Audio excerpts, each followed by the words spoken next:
when you watch city council, there's so much infighting. You can feel it even when you're not in the room. So how are you going to lower the temperature? Just continue to keep my eye on the ball, and that is what's good for Scottsdale, what's good for the residents, what's good for our economy, what's good for tourism, and continue to be okay just with that singular focus.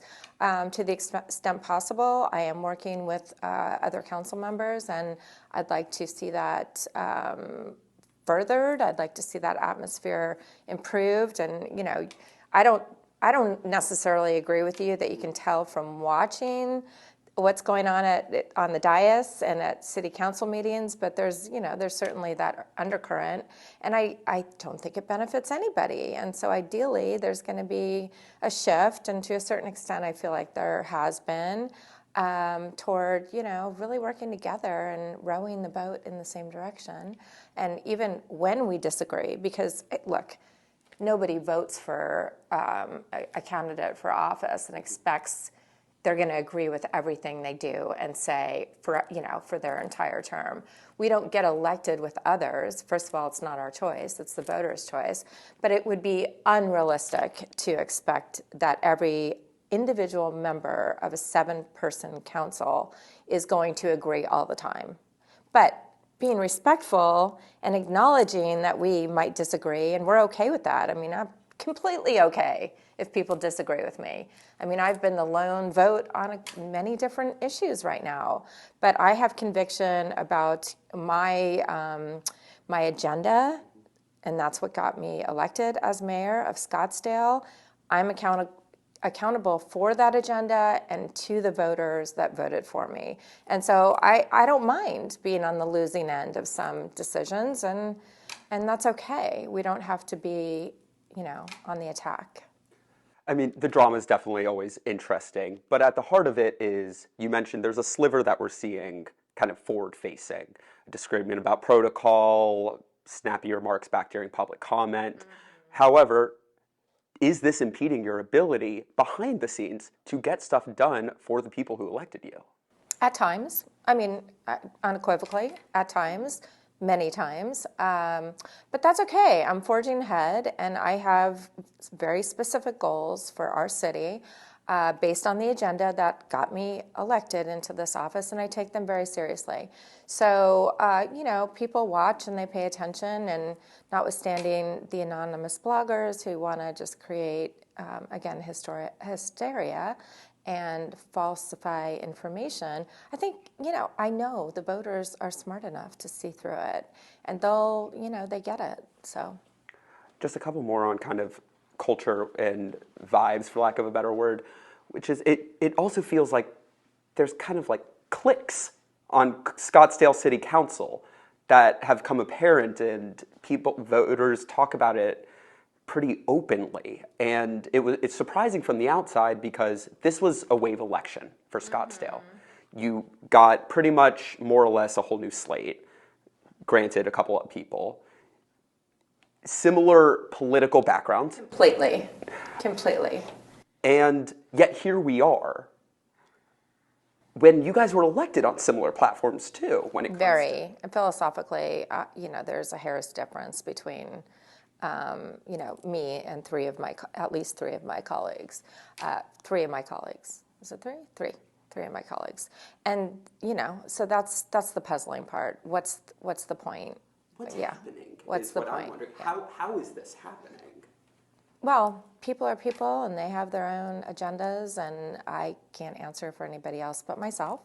And I don't get in the weeds with any of that. I try to completely stay above it.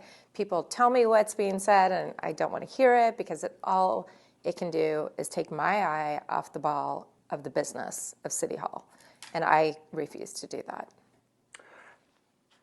I'm going to circle back to the question I asked previously on lowering the temperature, because you bring up the great point, which is there's certain things that you can't do if council members aren't talking to each other candidly. There's been a lot of talk about these executive sessions. Mm-hmm. What we're seeing on the front is already stuff that I would imagine happens in executive session, but what's happening behind closed doors? I know you can't get into the specifics, but what is it like in there? So first of all, there's an open meeting law that three council members, no more than three council members, are supposed to talk to each other, okay? So that's a big deal. And, while three, Do you think people are violating that?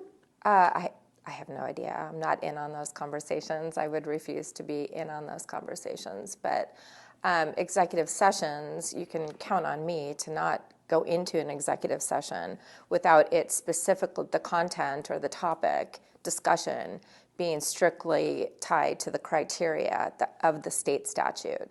So we don't do any executive sessions where it's not, a specific, and I question it all the time.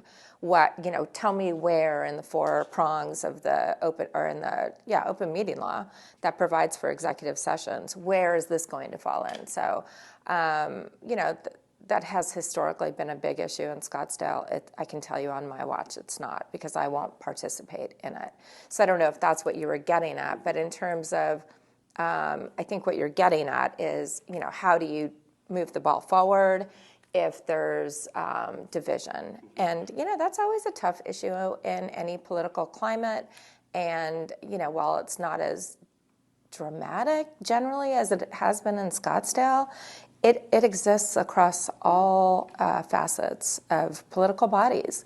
And, ideally we get to a point where we're working together, moving the ball forward, and we can respectfully and disagree and be okay with that and still go have a bite to eat together. So as a litigator, I've experienced this many, many times in my career. And, you go and fight it out in trial, and then you go have a glass of wine afterward with the opposing counsel. So I'm no stranger to it. On to kind of your leadership and aspect of leading the city.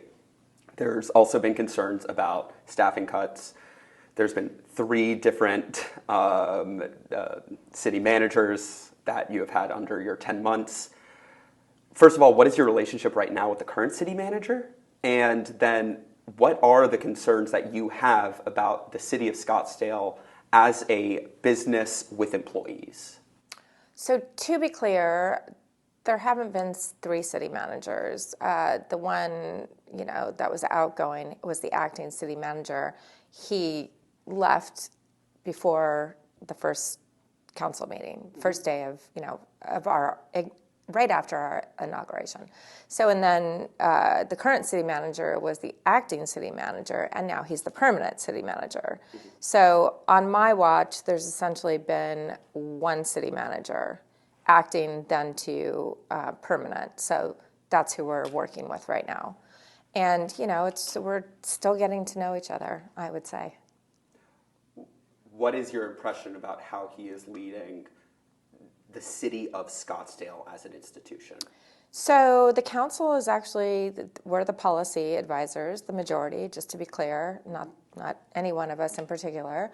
And so really those policy decisions are trickle down to the city manager, and those are his marching orders. So to a large extent, many of the decisions that are made, he carries them out, all of them, in fact, unless it's legal or otherwise.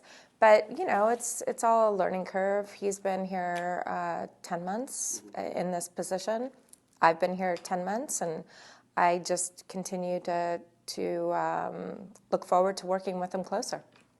On to policy and actions. The big one that we have been talking about for a year now, Axon. Big part of how you came up. Just update us right now. What are those discussions like? What is happening right now? I keep up with the news, and it's hard for me to even understand. Well, do you have an hour?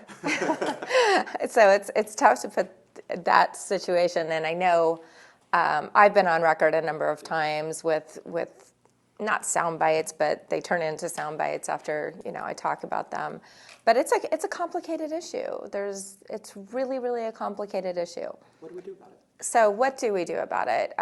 If I were king, queen, right? If I had a magic wand, let's put it that way, Halloween, I'll get a magic wand, and I would, say reduce dramatically your apartments, and do something that's a community benefit. One idea I've had and they've been receptive to is letting the city use as a performing arts center their conference center that they would perhaps put up on their campus. I think that's a win-win. So those two ingredients are key to me. Then you've got the other side of the coin. And so discussions are ongoing. I mean, still trying to work on a scenario. You guys still have a line of communication that's open? We do. So, and I'm optimistic because I'm hopelessly optimistic. And I think we can arrive at a result that is a win-win for both the city, especially, most importantly, the residents, and Axon. So I'm looking forward to the day that we get there. It's been a struggle, but then again, you've got the overhanging, kind of darkness of the litigation, and the state law that was passed. So I have a real big problem with the state law.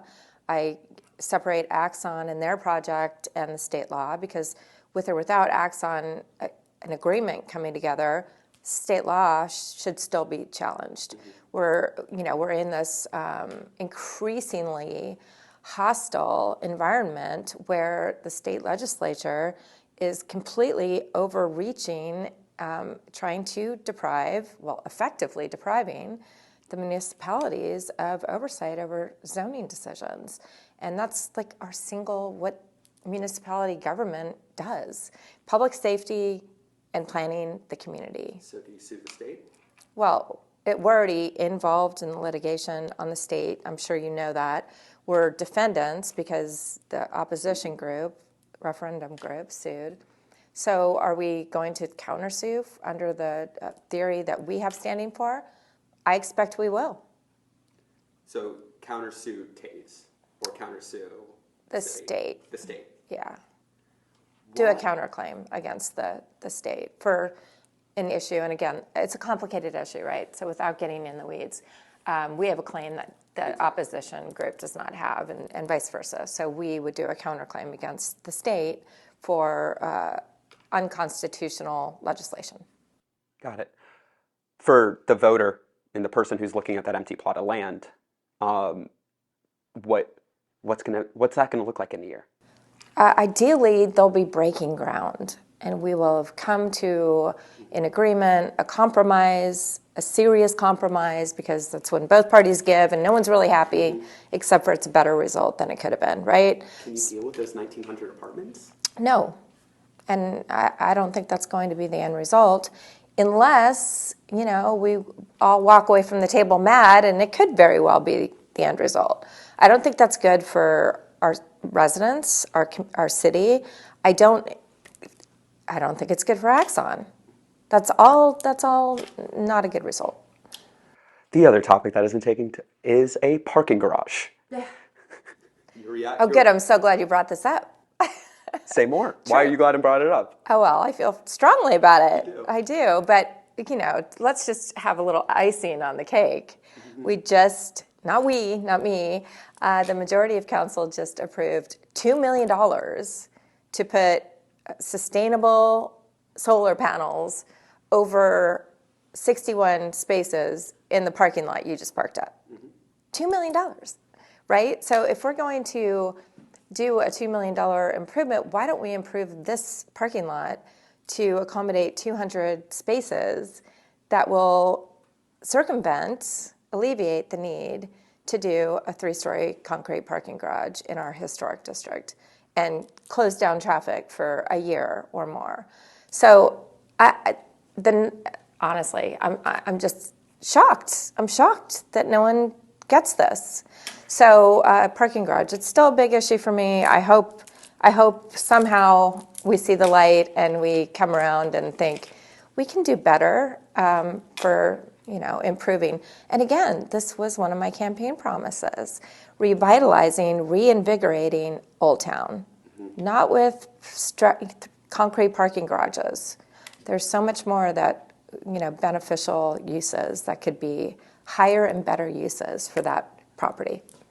So you were elected nearly a year ago, 10 months in office. Have you accomplished what you had hoped to in this first 10 months near year? One thing for sure was the Budget Review Commission, which, it's going through some modifications that we're still trying to work out.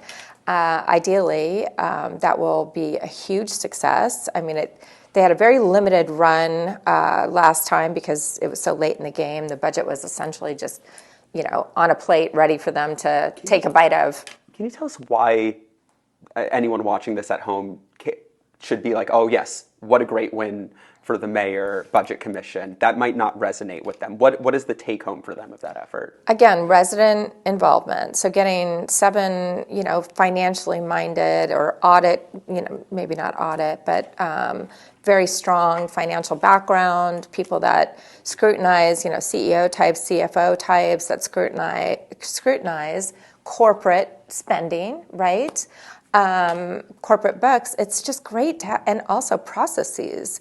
Advancing, finding efficiencies, finding savings, finding where we could rein expenditures in.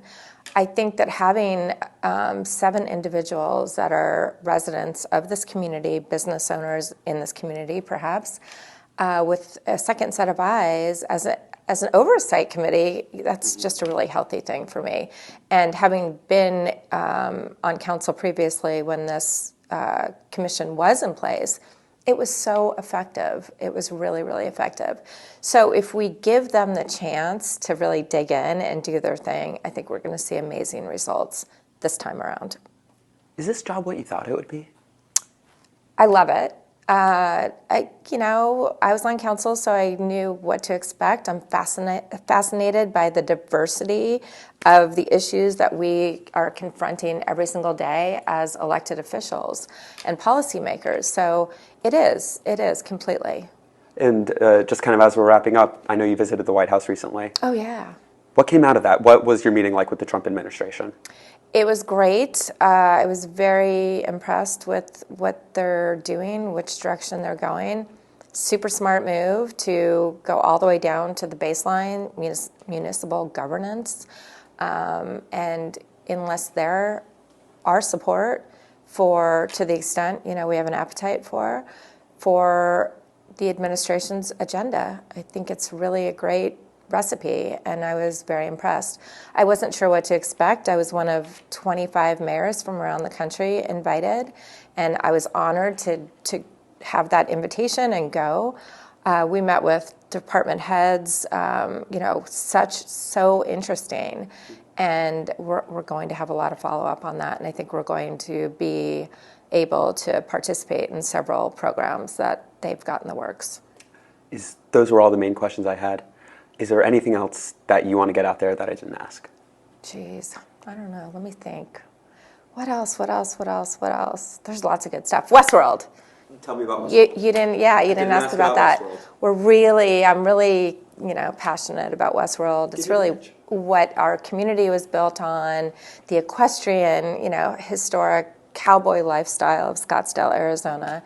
And, over the past 15 years, Westworld has really kind of got lost in the shuffle of being improved and advancing toward or keeping up as the world-class destination facility for equestrian events and other events. Of course, we have Barrett-Jackson, we've got, Bike Week, we've got all kinds of great polo that's coming up next week. The Bentley Art Show, Ferrari Art Show that, first one was last year. It'll come up again this year. Great successes. We really have to keep our eye on the ball and continue to invest in Westworld. I mean, the economic driver that it has become and world-class reputation. For example, we had something called the Breeders' Championship, an Arabian horse show about a month and a half ago. The Emirates flew over 59 horses to show in the show. We're not messing around here. And next month, February, when the Arabian Horse Show comes, the Global Arabians Champions Tour from, not Dubai, Qatar. That's a big group, international. It's such an international draw. It's really a big deal. So we are on the map.